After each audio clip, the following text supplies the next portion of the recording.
నమస్తే, నేను మీ Shiva. Welcome to political engine. Pawan Kalyan గారి ద్వారా పూర్తి స్థాయిలో ఇప్పుడు కుంకి ఏనుగులు అంటే మదపుట్టు ఏనుగులను పూర్తి స్థాయిలో నియంత్రించగలిగే కుంకి ఏనుగులు ఆంధ్రప్రదేశ్ అటవీ శాఖ అయితే వచ్చాయి. సో ఇది ఏం పెద్ద విషయం, ఏనుగులు తీసుకురావడం పెద్ద విషయం అని చాలామంది మాట్లాడుతున్నారు. కానీ ఇది చాలా పెద్ద విషయమే. ఎందుకు పెద్ద విషయం అంటే కర్ణాటకలో కాంగ్రెస్ ప్రభుత్వం ఉంది, ఆంధ్రప్రదేశ్లో ఎన్డీఏ ప్రభుత్వం ఉంది, బీజేపీతో సహా కలిపి ఉన్న ఎన్డీఏ ప్రభుత్వం ఉంది. సో రాజకీయంగా వైరుధ్యాలు ఉండొచ్చు, కానీ ఈ రాజకీయాలు కానీ అధికారం కానీ చివరికి తుదిగా ఖచ్చితంగా ప్రజలకు ఉపయోగపడేలా ఉండాలి, రాజకీయాలు కానీ అధికారం కానీ అని పవన్ కళ్యాణ్ గారు పదే పదే చెప్పిన మాటకు ఇది సాక్షాత్కారం, లేకపోతే అందరికీ కనిపించే ప్రధానమైన ఉదాహరణ అని చెప్పొచ్చు. ఏనుగులు చేసే విధ్వంసం ఎలా ఉంటుందంటే మనం పట్టణాల్లో ఉన్న వాళ్ళకి కానీ లేకపోతే ఆ ఏనుగుల బాధ తెలియని వాళ్ళకి కానీ తెలియకపోవచ్చు, కానీ ముఖ్యంగా చిత్తూరు జిల్లాలో ఈ బాధ చాలా ఎక్కువగా ఉంటుంది. ముఖ్యంగా ఆ అటవీ ప్రాంతాన్ని ఆనుకొని ఉండి పంటలు వేసే వాళ్ళకి కానీ లేకపోతే గ్రామాలు ఉండే వాళ్ళకి కానీ ఒకేసారి ఏనుగుల గుంపులు ఒక 10-12 గుంపులు ఒకేసారి మీద పడితే వాళ్ళు ఏమీ చేయలేని పరిస్థితి. పంట పొలాలు అప్పటి వరకు కాపాడుకున్న పంట పొలాలు మొత్తం మన కళ్ళెదుటే నాశనం అయిపోతున్నా ఏమీ చేయలేని పరిస్థితి. ఒకానొక క్రమంలో వాటిని రక్షించుకునే క్రమంలో కానీ వాటి నుంచి తప్పించుకునే క్రమంలో కానీ వాటి యొక్క యాగ్రెసివ్నెస్కి అంటే ఆ మదపుట్టు ఏనుగుల యాగ్రెసివ్నెస్కి ప్రాణాలు పోయిన సందర్భాలు కూడా ఈ మధ్యలో చూసాం. సో చిత్తూరు జిల్లాలోనే కాదు, ఇటు పార్వతీపురం, మన్యం జిల్లాలో వీటిల్లో కూడా అంటే ఎక్కువగా ఆ అటవీ గ్రామాలు ఎక్కువగా ఆనుకుని ఎక్కడ ఉంటాయో వాటిల్లో ఈ మదపుట్టు ఏనుగుల బాధ చాలా ఎక్కువ.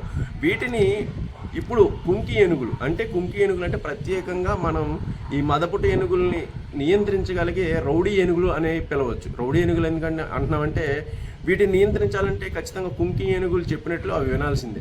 కుంకి ఏనుగులు ఆదేశిస్తే ఆ మదపుట్టు ఏనుగులు వినాల్సిందే. కుంకి ఏనుగులు ఒక్కసారి ఎదురుపడి హోంకరిస్తే ఖచ్చితంగా మదపుట్టు ఏనుగులు వింటాయి, ఎంతమంది గుంపులో ఉన్నా సరే అవి వింటాయి.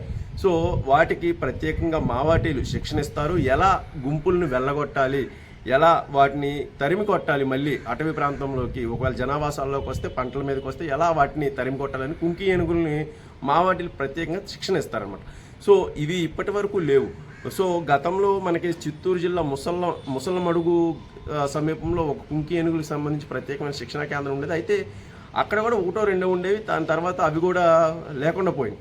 సో ఇప్పుడు ఈ కర్ణాటక నుంచి తీసుకొచ్చే కుంకి ఏనుగులను ప్రత్యేకంగా సంరక్షణ కేంద్రంలో పెట్టి వాటికి ప్రత్యేకంగా శిక్షణ ఇచ్చి ఆంధ్రప్రదేశ్కి చెందిన మావాటీలకు పూర్తిగా స్థాయిలో శిక్షణ ఇచ్చిన తర్వాత కర్ణాటకకు చెందిన మావాటీలు మళ్ళీ వెనక్కి వెళ్తారు.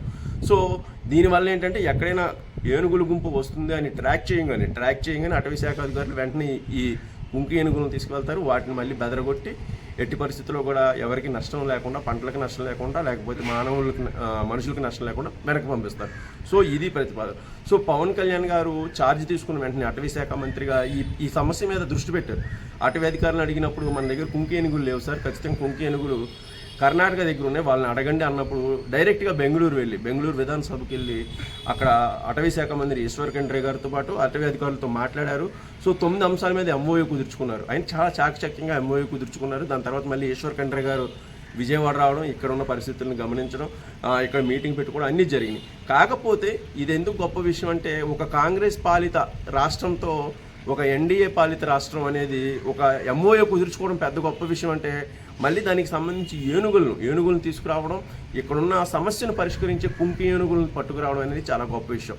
ఒడిశా ఎప్పటి నుంచో తమిళనాడు అడుగుతుంది కుంకి ఏనుగులు కావాలని, కానీ అక్కడ కొన్ని కారణాల రీత్యా అవడం లేదు. కానీ పవన్ కళ్యాణ్ గారు పదే ఫాలోఅప్ చేయడం, కర్ణాటక అధికారులతో ఫాలోఅప్ చేయడం, దసరా తర్వాత మళ్ళీ దసరాకి ఇస్తామన్నారు వాళ్ళు, దసరా తర్వాత మళ్ళీ ఫాలోఅప్ చేశారు. మాకు అత్యవసరంగా పరిస్థితి అయితే ఇక్కడ దిగజారుతుంది, మాకు అత్యవసరం మీ కుంకి ఏనుగులను పంపించండి అడగడం, పదే అడగడం, అక్కడి నుంచి కూడా పాజిటివ్ రెస్పాన్స్ రావడం. రెస్పాన్సే కాదు, దీన్ని మళ్ళీ ఎప్పటికప్పుడు అధికారులతో ఫాలోఅప్ చేయించడం.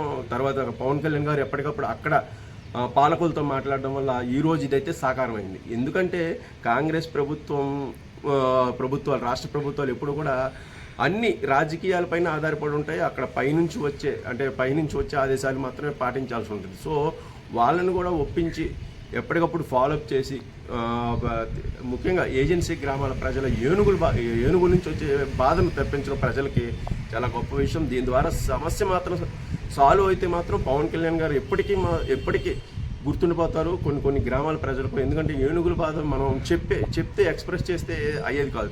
అదొక్కసారి మనం అనుభవిస్తే చాలా దారుణంగా ఉంటుంది.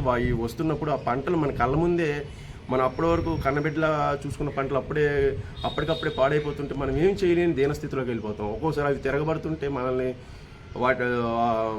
ప్రాణాలు పోతున్నా సరే ఏం చేయలేని పరిస్థితి. సో ఇప్పుడు ఈ కుంకి ఏనుగులతో ఖచ్చితంగా సమస్య 100% సాల్వ్ అవ్వకపోయినా 80% సాల్వ్ అయినా సరే ఖచ్చితంగా పెద్ద విజయం సాధించినట్లు.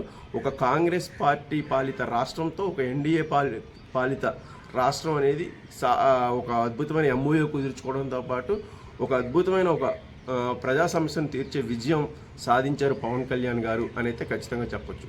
Hats off to Pawan Kalyan garu. Thank you.